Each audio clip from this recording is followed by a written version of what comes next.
ओम उमा महेश्वराय नमः। आप सभी का हमारे YouTube चैनल पर हार्दिक स्वागत है।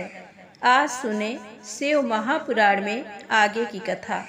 दोस्तों, यदि आपको कथा अच्छी लगे तो प्लीज़ लाइक अवश्य करें, चैनल को सब्सक्राइब करें, ज़्यादा से ज़्यादा शेयर करें। तो आइए कथा को शुरू करते हैं। प्रेम से बोलें शंकर भगवान की जय हो। सूत जी बोले, हे ऋषियों, अब मैं आपको सोमनाथ नामक ज्योतिर्लिंग की महिमा के बारे में बताता हूँ। प्रजापति दक्ष ने अपनी अश्विनी रोहिणी नामक 27 पुत्रियों का विवाह चंद्रमा से कर दिया, जिन्हें पाकर चंद्रमा की शोभा बढ़ गई। अपनी सभी पत्नियों में चंद्रमा रोहिणी से अधिक प्रेम करते थे, इसलिए अन्य सभी दुखी रहती थी। एक दिन उन्होंने अपने पिता को इस विषय में बताया। तब प्रजापति दक्ष चंद्रमा को समझाने लगे। दक्ष बोले, हे जामाता, मैंने अपनी 27 कन्याओं का विवाह तुमसे किया है, परंतु आप उनसे असमानता का व्यवहार क्यों करते हैं? एक पत्नी से प्रेम और अन्यों से प्रेम न करना सही नहीं है। इसलिए आपको सभी पत्नियों को समान रूप से प्यार करना चाहिए। ऐसा समझाकर दक्ष अपने घर लौट गए, परंतु चंद्रदेव ने उनकी बातों को सरलता से लिया और उनके व्यवहार में कोई परिवर्तन नहीं हुआ। तब एक दिन दक्ष पुत्रियों ने पुनः अपने पिता से चंद्रमा के व्यवहार के बारे में बात की। ये जानकर प्रजापति दक्ष को क्रोध आ गया और उन्होंने चंद्रमा को क्षीण व मलिन होने का शाप दे दिया। उनके शाप के फलीभूत होने से चंद्रमा की कांति क्षीण हो गई और वह मलिन हो गया। चंद्रमा की ऐसी स्थिति देखकर देवराज इंद्र व अन्य सभी देवता मिलकर ब्रह्मा जी के पास गए और उन्हें जाकर सब बातें बताईं तथा चंद्रमा का उद्धार करने के लिए कहा। तब ब्रह्मा जी बोले, हे देवताओं, ये चंद्रमा बड़ा ही दुष्ट प्रवृत्ति का है। पूर्व में भी ये देवगुरु बृहस्पति की पत्नी तारा को ले भागा था। अब ये दक्ष पुत्रियों के साथ असमानता का व्यवहार कर सभी को दुखी कर रहा है। परंतु फिर भी तुम्हारी प्रार्थना पर मैं एक उपाय बताता हूँ। यदि चंद्रमा प्रभास नामक पवित्र तीर्थ में जाकर भगवान शिव की आराधना करके महामृत्युंजय मंत्र का जाप कर उन्हें प्रसन्न करे, तभी उसके दुखों का निवारण हो सकता है। ब्रह्मा जी को प्रणाम करके सब देवता इंद्र सहित चंद्रमा के पास आए और उन्हें सारी बातें बताई। तब उन्हें लेकर वे प्रभास क्षेत्र पहुँचे। वहां जाकर चंद्रमा ने विधि विधान से त्रिलोकीनाथ भगवान शिव का पूजन किया और आसन पर बैठकर महामृत्युंजय मंत्र का जाप करने लगे। इस प्रकार वे दृढ़ता पूर्वक मंत्र का जाप करते रहे। 10 करोड़ जाप पूरे होते ही भगवान शिव प्रसन्न होकर चंद्रमा के सम्मुख प्रकट हो गए। उन्होंने चंद्रमा से मनोवांछित वस्तु मांगने के लिए कहा। चंद्रमा ने हाथ जोड़कर आराध्य शिव जी को प्रणाम किया और बोले, हे भगवान, यदि आप मुझ पर प्रसन्न हैं तो कृपा कर मेरे क्षय रोग को दूर कर दीजिए। तब भगवान शिव बोले, हे चंद्रमा, मैं प्रजापति दक्ष के शाप को समाप्त नहीं कर सकता, पर उसका प्रभाव कम कर सकता हूँ। माह के कृष्ण पक्ष में 15 दिनों में तुम्हारी कलाएं क्षीण होगी तथा शुक्ल पक्ष के 15 दिनों में ये कलाएं बढ़ेंगी। चंद्रमा ने शिव जी से प्रार्थना करते हुए निवेदन किया कि आप देवी पार्वती सहित यहीं पर निवास करें। तब उनकी प्रार्थना को स्वीकारते हुए चंद्रमा के नाम से ही शिव जी सोमेश्वर कहलाए। वह संसार में सोमनाथ नाम से विख्यात हुए। वहीं पर चंद्र कुंड नाम से एक कुंड देवताओं ने बनाया। इस कुंड में ब्रह्मा जी व शिव जी का निवास माना जाता है। इस कुंड में स्नान करने से सभी पाप छूट जाते हैं। 6 मास तक इस पवित्र कुंड के जल में स्नान करने से असाध्य रोगों से भी मुक्ति मिल जाती है तथा मनोवांछित फल की प्राप्ति होती है। भगवान शिव के आशीर्वाद से चंद्रमा निरोग हो गए और पहले की भांति अपना कार्य करने लगे। इस प्रकार मैंने सोमनाथ की उत्पत्ति के बारे में तथा सोमेश्वर ज्योतिर्लिंग के बारे में बताया। इस कथा को सुनने, पढ़ने अथवा दूसरों को सुनाने से अभीष्ट फल की प्राप्ति होती है और पाप से मुक्ति मिल जाती है। अब सुने मल्लिकार्जुन ज्योतिर्लिंग की उत्पत्ति कथा। सूत जी बोले, हे ऋषिगणों, अब मैं आपको मल्लिकार्जुन नामक ज्योतिर्लिंग की उत्पत्ति के बारे में बताता हूँ। एक बार की बात है कि शिव पार्वती ने अपने दोनों पुत्रों को पृथ्वी की परिक्रमा करने के लिए कहा।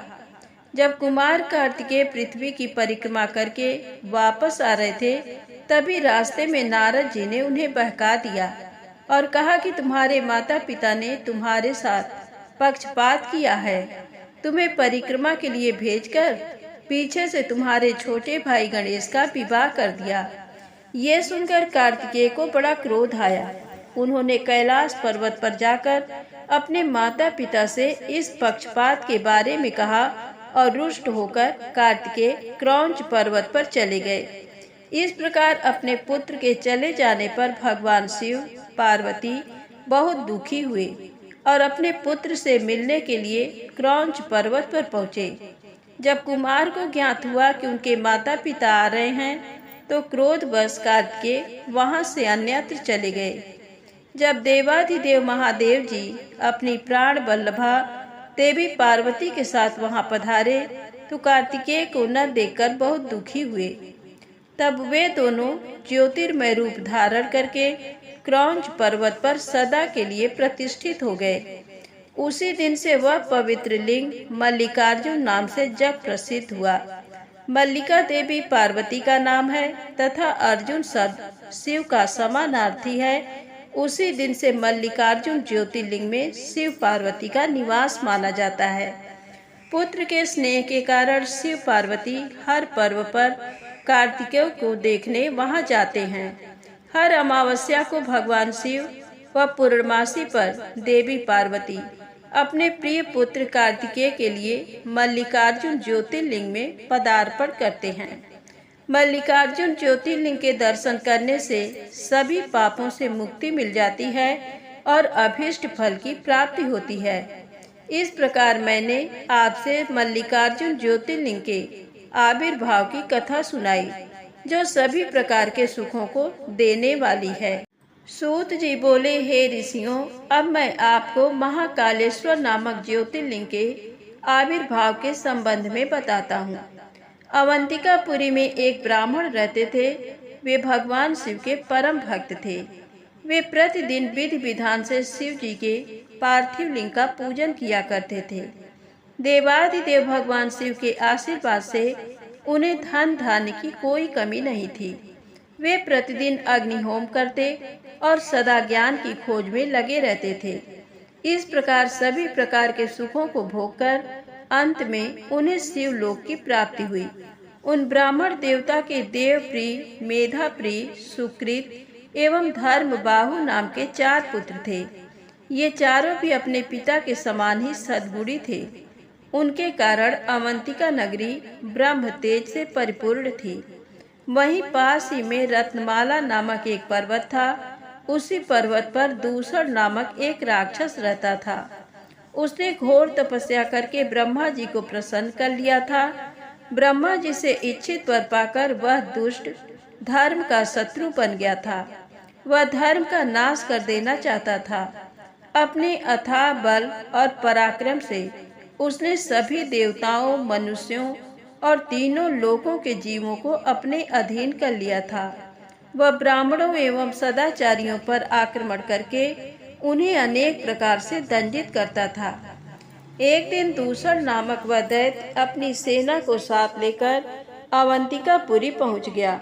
वहां उसने अपने दैत्य सैनिकों को आज्ञा दी कि जो भी ब्राह्मण मेरी आज्ञा को न माने उसे दंड दो। आज्ञा पाकर वे दैत्य नगरी में उपद्रव करने लगे। सारी जनता हाहाकार करने लगी। वे लोग उन ब्राह्मण कुम्हारों के पास गए और उन्हें सारी बातें बताई। वे ब्राह्मण कहने लगे कि इस जगत का कल्याण करने वाले और अपने भक्तों की सदा रक्षा करने वाले भगवान शिव हैं, इसलिए हमें उन्हें ही प्रसन्न करना चाहिए। ये कहकर वे चारों ब्राह्मण पुत्र अन्य ब्राह्मणों के साथ मिलकर अपने आराध्य भगवान शिव का पूजन करने लगे। उसी समय चारों महादैत्य वहां पहुंच गए और उन ब्राह्मणों को शिव जी की आराधना में देखकर अत्यंत क्रोधित होकर बोले, मार डालो इन सबको। परंतु जैसे ही वे दैत्य ब्राह्मणों को पीड़ित करने के लिए आगे बढ़े, उसी समय भगवान शिव पार्थिव लिंग में से प्रकट हो गए। उन्होंने पल भर में ही सब दैत्यों को मार डाला और दूषण नामक महादैत्य को भी मौत के घाट उतार दिया। शिव जी को साक्षात सामने पाकर वे सभी ब्राह्मण भगवान शिव की स्तुति करने लगे। आकाश से देवता पुष्प वर्षा करने लगे। भगवान शिव ने प्रसन्नता पूर्वक उन ब्राह्मण कुमारों को वरदान मांगने के लिए कहा। अपने आराध्य भगवान शिव के वचन सुनकर ब्राह्मण बोले, हे देवाधिदेव कल्याणकारी भगवान, यदि आप हमारी आराधना से प्रसन्न हैं तो हम पर कृपा कर हमें अपने श्री चरणों में स्थान दें, ताकि हम जीवन मरण के बंधन से छूट जाएं और आपके दर्शनों की हमारी अभिलाषा पूरी होती रहे। तब अपने भक्तों की इच्छा को पूरा करते हुए सदाशिव उसी स्थान पर ज्योतिर्मय रूप में शिवलिंग में स्थित हो गए और वह लिंग महाकालेश्वर नाम से जग प्रसिद्ध हुआ। इसकी उपासना करने से सभी मनोरथ पूरे हो जाते हैं। सूत जी बोले, हे ब्राह्मणों, अब मैं आपको महाकालेश्वर की उत्पत्ति की कथा सुनाता हूँ। उज्जैन नगरी में राजा चंद्रसेन का राज्य था। भगवान शिव के मुख्य सेवक मणिभद्र के साथ उसकी घनिष्ठ मित्रता थी। मणिभद्र ने राजा चंद्रसेन को कौस्तुभ मणि भेंट की। राजा ने प्रसन्नता पूर्वक मणि को अपने गले में धारण कर लिया। वह कौस्तुभ मणि सूर्य के समान चमकती थी, जिसे देखकर अन्य राजा चंद्रसेन से ईर्ष्या रखने लगे। सब राजाओं ने मिलकर चंद्रसेन पर आक्रमण कर दिया। जब राजा चंद्रसेन चारों ओर से अन्य राजाओं की चतुरंगिणी सेना से घिर गया, तब वह अपने प्राणों की रक्षा के लिए महाकालेश्वर ज्योतिर्लिंग की शरण में गया और भक्ति भावना से देवाधिदेव महादेव जी का पूजन करने लगा। राजा चंद्रसेन भगवान शिव के पूजन में मगन था। उसी समय एक विधवा गोपी अपने छोटे से बालक को गोद में लिए वहां आई। वह बालक राजा को शिव पूजन करते हुए देखता रहा। जब गोपी वापस घर आ गई, तब वह बालक मन में शिव पूजन का निश्चय करके कहीं से एक पत्थर ढूंढ लाया और उसे स्थापित करके धूप दीप गंध पुष्प नैवेद्य से उसी प्रकार पूजने लगा जिस प्रकार उसने राजा को करते देखा था। उसकी माता ने उसे भोजन करने के लिए बुलाया, परंतु वह तो अपनी आराधना में लगा था। जब बार बार बुलाने पर भी बालक नहीं आया, तब उसकी माता को क्रोध आ गया और वह वहां से बालक को खींच कर ले गई और डांटने फटकारने लगी। उसने शिवलिंग रूप में स्थापित उस पत्थर को उठाकर फेंक दिया। ये देखकर बालक बहुत दुखी हुआ और शिव जी का नाम लेते हुए मूर्छित हो गया। बालक की ऐसी हालत देखकर माता रोने लगी और रोते रोते वह भी बेहोश हो गई। कुछ समय बीतने पर बालक को जब होश आया, तो उसने स्वयं को भगवान शिव के सुंदर मंदिर में, जहाँ रत्नमय ज्योतिर्लिंग स्थित था, पाया। ये देखकर वह बड़ा आश्चर्यचकित हुआ। भगवान शिव को धन्यवाद करके उनका नाम जपता हुआ वह बालक अपने घर की ओर चल पड़ा। घर पहुंचकर उसने देखा कि उसके घर के स्थान पर एक सुंदर महल खड़ा था। अंदर उसकी माँ सुंदर वस्त्र आभूषण पहने रत्न जड़ित पलंग पर सोई थी। उसने अपनी माता को जगाया। सब कुछ जानकर वह अत्यंत प्रसन्न हो गई। दूसरी ओर जब राजा चंद्रसेन का पूजन समाप्त हुआ, तो उसे सब कुछ ज्ञात हुआ। राजा अपने मंत्रियों को साथ लेकर गोपी के पास पहुंचा। वहां उन्होंने उत्सव किया। शीघ्र ही ये समाचार पूरे नगर में फैल गया। जब चंद्रसेन के शत्रुओं को ये पता चला कि उसकी नगरी पर भगवान शिव की विशेष कृपा है, तब उनके शत्रुओं को ये समझ आ गया कि राजा चंद्रसेन महाकालेश्वर का परम भक्त है, इसलिए हम उसे कभी जीत नहीं सकते। वे सब राजा चंद्रसेन से मित्रता करने हेतु उस गोपी के घर चले गए। वहां पहुंचकर उन्होंने शिव जी का पूजन किया और राजा से मित्रता कर ली। तभी वहां हनुमान जी ने प्रत्यक्ष दर्शन दिए। हनुमान जी को सामने पाकर सबने हाथ जोड़कर उन्हें प्रणाम किया। हनुमान जी ने उस बालक को गले लगाया और बोले, इस संसार का कल्याण करने वाले भगवान शिव हैं। वे भक्त वत्सल हैं और सदा ही अपने भक्तों पर कृपा दृष्टि रखते हैं। इस बालक ने सच्चे मन से शिव जी की स्तुति की, जिससे प्रसन्न होकर शिव जी ने इसके सभी दुखों को दूर किया है। इस लोक में सभी सुखों को भोगकर इसे मोक्ष की प्राप्ति होगी। ये 8वां महायज्ञ पुरुष होगा और नंद नाम से जाना जाएगा। भगवान विष्णु जब कृष्ण का अवतार लेंगे तो इसी के घर में निवास करेंगे। ये कहकर वे अंतर ध्यान हो गए। तत्पश्चात सब राजा विदा लेकर अपने अपने नगर चले गए। राजा चंद्रसेन विधि पूर्वक महाकालेश्वर का पूजन करने लगे और इस लोक में सभी सुखों को भोगकर अंत में मोक्ष पद को प्राप्त हुए। अब आइए सुने ओंकारेश्वर ज्योतिर्लिंग का महात्म्य। सूत जी बोले, हे विप्रगण, प्राचीन काल में श्री नारद जी ने गोकर्ण क्षेत्र में भगवान शिव का पूजन किया। फिर वे विंध्याचल पर्वत पर गए। विंध्याचल ने उनका आदर सत्कार किया और उन्हें उत्तम आसन पर बैठाया। स्वयं भी वह नारद जी के पास बैठ गए। तब नारद जी कहने लगे, विंध्याचल, तुम निश्चय ही महाबलशाली और विशाल हो। सभी पर्वत तुम में व्याप्त हैं, परंतु सुमेरु पर्वत का अपना अलग अस्तित्व व पहचान है।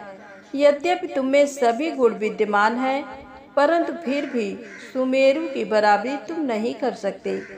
नारद जी के वचन सुनकर विंध्याचल पर्वत को बहुत दुख हुआ। वह सोचने लगा, मेरा जीवन तो व्यर्थ है। जब मैं किसी के कोई काम नहीं आता तो मुझे अपने जीवन को सुधारना चाहिए। ये विचार कर वह भगवान शिव की शरण में गया। विंध्याचल में ओंकारेश्वर जाकर वहीं समीप में भगवान शिव का पार्थिव लिंग स्थापित किया और विधि विधान से भक्ति पूर्वक उसकी नियमित आराधना करने लगा। वह घंटों शिव जी के चरणार बिंदों के ध्यान में मगन रहता।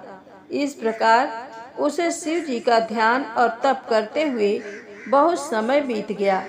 एक दिन उसकी तपस्या से प्रसन्न होकर देवाधिदेव भगवान शिव ने उसे साक्षात दर्शन दिए तथा उसकी कामना जाननी चाहिए। शिव जी बोले, विंध्याचल, मैं तुम्हारी भक्ति भावना से प्रसन्न हूँ, वर मांगो। भगवान शिव के निर्मल वचनों को सुनकर विंध्याचल की खुशी का कोई ठिकाना न रहा। उसने अपने आराध्य देव की स्तुति आरंभ कर दी।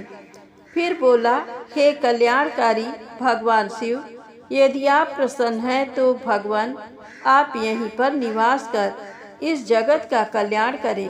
तब विंध्याचल की मनोकामना को पूरा करते हुए भगवान शिव ने उनके इच्छित वर को प्रदान किया और स्वयं विंध्याचल द्वारा स्थापित लिंग में ज्योतिर्मय रूप में विराजमान हो गए। ये ज्योतिर्लिंग परमेश्वर नाम से प्रसिद्ध हुआ। ओंकारेश्वर व परमेश्वर नामक शिव ज्योतिर्लिंग अलग अलग होते हुए भी एक हैं। ये अपने भक्तों को अभीष्ट फल प्रदान करने वाले तथा उन्हें मोक्ष देने वाले हैं। इस प्रकार अपने भक्त विंध्याचल पर अपनी कृपा दृष्टि कर शिव जी अंतर ध्यान हो गए। ऋषियों, इस प्रकार मैंने आपसे ओंकारेश्वर नामक शिवलिंग की महिमा का वर्णन किया है। आज की कथा यहीं समाप्त होती है। प्रेम से बोले शंकर भगवान की जय हो। दोस्तों, यदि आपको कथा थोड़ी भी अच्छी लगी हो तो प्लीज़ लाइक अवश्य करें, चैनल को सब्सक्राइब करें, ज़्यादा से ज़्यादा शेयर करें। जय माता दी, जय भोलेनाथ।